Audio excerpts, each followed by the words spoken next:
السلام علیکم ویور، احساس پروگرام، احساس کفالت پروگرام، بے نظیر انکم سپورٹ پروگرام، وسیلہ تعلیم پروگرام کے حوالے سے تمام ایسے نائل افراد جانچ پڑتال میں جو ہیں جنہوں نے ابھی دیگر 9,000 کی قسط نہیں لی، جو ابھی قسط کی انتظار میں ہیں، ان تمام کے لیے نئی اپڈیٹ فراہم کی جائے گی۔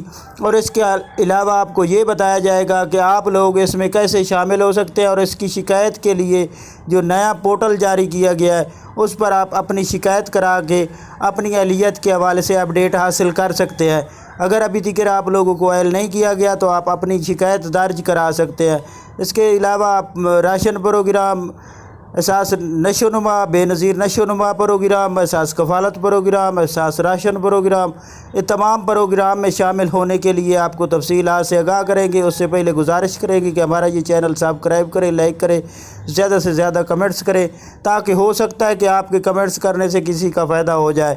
تو آپ لوگوں کو نئی اپڈیٹ یہ فراہم کر دیں کہ احساس راشن پروگرام، بے نظیر کفالت پروگرام اور اس کے ساتھ دیگر تمام پروگرام کی اہلیت کے لیے سب سے پہلے آپ کے خاندان میں سروا ہونا لازمی ہے۔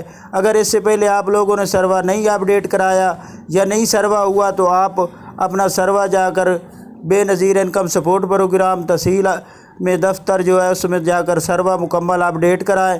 جب آپ کا سروا ہو جائے گا تو اس کے بعد آپ کا حتمی اپڈیٹ جاری کی جائے گی۔ اگر آپ اپنا چیک کرنا چاہ رہے ہیں تو ابھی دیگر گورنمنٹ کی جانب سے جو نیا پورٹل جاری کیا گیا ہے بے نظیر 8171 ویب پورٹل، اس پر آپ چیک کر سکتے ہیں کہ آپ کی اہلیت آ رہی ہے کہ نہیں آ رہی، کیونکہ ادھر آپ کا اپڈیٹ آ رہی ہوتی ہے۔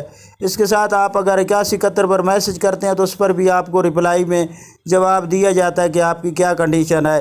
اس کے ساتھ آپ کو یہ بتا دیں کہ ایسے تمام افراد جو نشو و نما میں شامل ہو رہے ہیں ان کے لیے یہ خوشخبری ہے کہ وہ ان کی رقم فوراً طور پر اپڈیٹ ہو جاتی ہے۔ جیسے ہی بچے کا اندراج ہوتا ہے تو اس کے ساتھ ہی اس کی رقم اپڈیٹ ہو جاتی ہے۔ وہ اسی وقت بھی لے سکتا ہے اور اس کے 24 گھنٹے کے بعد ہی لے سکتا ہے، اور یہ اس کی کوئی ایکسپائری ڈیٹ نہیں ہے، کسی وقت بھی لے سکتا ہے۔ اس کے ساتھ آپ کو یہ بتا دیں وسیلہ تعلیم پروگرام کے حوالے سے نئی اپڈیٹ یہ ہے کہ اس کی قسط جون کی آخر میں جاری ہونی تھی، جو کہ جون کے آخری ہفتے میں اس کو اگر گورنمنٹ 15 جون کے بعد قسط کے ساتھ جاری کرتی ہے تو ٹھیک ہے، نہیں تو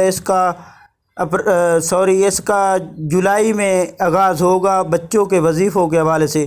تو اس کے ساتھ یہ نئی اپڈیٹ تھی۔ اس کے ساتھ آپ کو یہ بھی بتا دیں کہ ایسے تمام افراد جو نئے جانچ پڑتال میں ہیں ان کے لیے یہ خوشخبری ہے کہ پاکستان کے تمام ایسے افراد جو ابھی تک رکے ہوئے ہیں، جن کا ڈیلے آ رہا ہے، وہ اپنی شکایت درج کرا سکتے ہیں سٹیزن پورٹل پر۔ سٹیزن پورٹل ایک ایسا ادارہ ہے پاکستان کا جہاں سے آپ شکایت درج کر سکتے ہیں۔ آپ کی شکایت پر فوراً طور پر اپڈیٹ دی جاتی ہے، اور اس پر ہم نے مکمل طور پر ویریفائی کیا ہے کہ سٹیزن پورٹل ایک ایسی ایپ ہے جہاں سے آپ اپنا مکمل طور پر ریکارڈ حاصل کر سکتے ہیں۔ ایسے تمام افراد جو نئے جانچ پڑتال میں ہیں، جس کنڈیشن میں ہی ہیں، آپ نے جا کر سٹیزن پورٹل میں اپنا اندراج مکمل کرنا ہے۔ آپ کی ایپ جب اپڈیٹ ہو جائے گی مکمل طور پر آپ کے نام پر، تو اس کے بعد آپ نے بے نظیر انکم سپورٹ پروگرام، احساس کفالت پروگرام کے حوالے سے جو آ رہی ہوگی ویب سائٹ، اس پر اوکے کریں گے تو وہاں جا کر آپ اپنی شکایت درج کرا سکتے ہیں۔ تو یہ آج کی بہت بڑی اپڈیٹ تھی۔ آپ ہمارا یہ چینل سبسکرائب کریں، لائک کریں، زیادہ سے زیادہ کمنٹس کریں۔ اللہ حافظ۔